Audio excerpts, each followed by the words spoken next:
The morning light crept through the thin curtains like a quiet confession, touching the worn furniture and the scattered toys on the floor, and that was when Michael Carter woke up to a reality so impossible it stole the air from his lungs.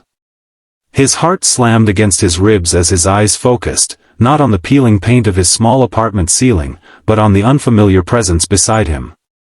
Lying there, breathing softly, wrapped in his oversized cotton shirt, was a woman he recognized all too well. She was the powerful female CEO who had unknowingly stepped into his broken life the night before. And as the memories rushed back in fragments, one overwhelming thought froze him completely.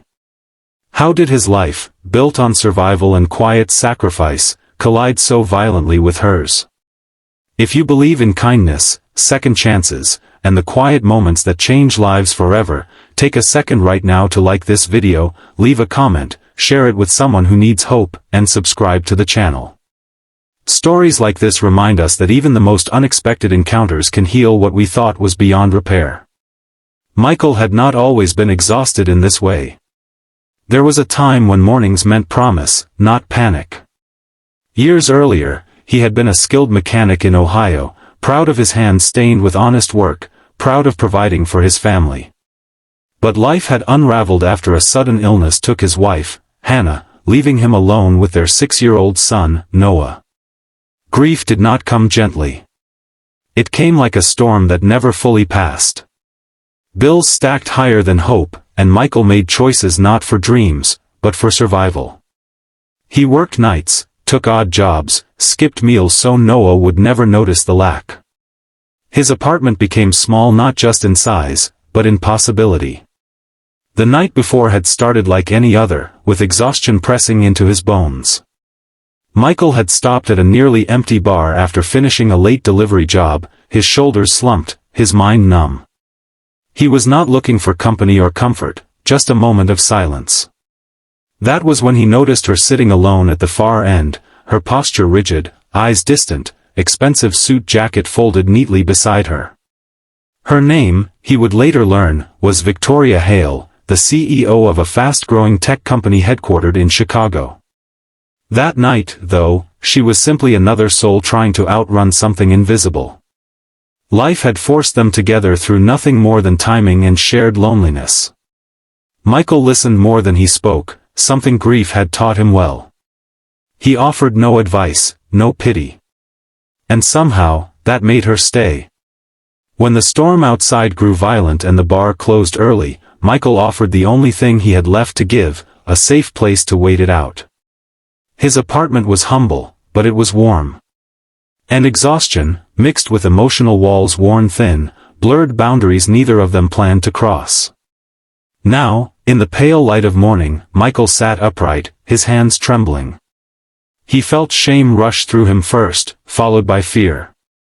This woman lived in a world of boardrooms and private drivers. He lived in a world of overdue notices and second-hand shoes. He expected anger, regret, or worse, humiliation. But when Victoria stirred awake, what followed shattered every assumption he had built. She did not panic. She did not recoil. She looked around the small room, the chipped dresser, the framed crayon drawing taped crookedly to the wall, and something shifted in her expression. It was not disgust. It was recognition. When she finally looked at Michael, her eyes carried a weight that mirrored his own. And what she said next, in a voice stripped of authority and titles, stopped him cold. She told him she had not slept that peacefully in years. She told him his silence felt safer than any luxury suite. She told him that waking up there reminded her of the woman she had been before ambition consumed everything else. Michael did not know how to respond. He had spent so long believing his life was something to be hidden, something lesser. He had built walls of humility so thick he forgot his own worth. Hearing someone like her see value in his world cracked something open inside him. Victoria's success had come at a brutal cost. Raised in a struggling neighborhood in Illinois, she had clawed her way upward with relentless focus. Along the way, relationships faded, friendships thinned, and her heart hardened under pressure. The night she met Michael came after a board vote that questioned her leadership, after headlines that reduced her to numbers and performance charts. For the first time in years, she had felt invisible despite her power. Over the following weeks, their lives intersected in quiet, meaningful ways. Victoria began finding reasons to return, not as a CEO, but as a woman learning to breathe again. She noticed the way Michael folded Noah's clothes with care, how he read bedtime stories with voices and patience despite bone-deep fatigue. She saw a man who had lost everything and still chose gentleness. And Michael, in turn, saw a woman beneath the tailored suits, one carrying loneliness heavier than any financial burden. Change did not come magically. Michael still struggled. His car broke down again. Childcare costs loomed. Pride fought hope every step of the way. But Victoria did not arrive as a savior.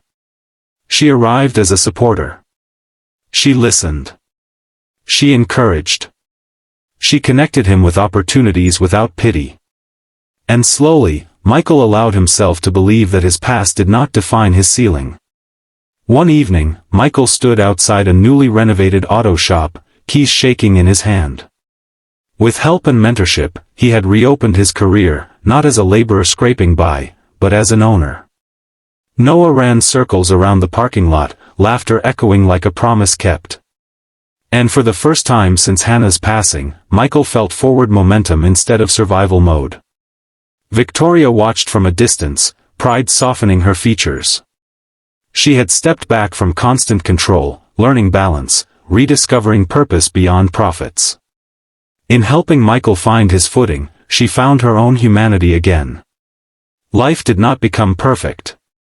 Real stories never do. There were disagreements, doubts, long nights of fear returning uninvited. But what anchored them was respect, shared healing, and the courage to let someone witness their scars. Just before the ending of this story, take a moment and comment below what kindness means to you. One word, one sentence, one truth. Your voice matters here. On a quiet Sunday morning, months later, Michael woke again to sunlight filtering through curtains. This time, there was no panic in his chest.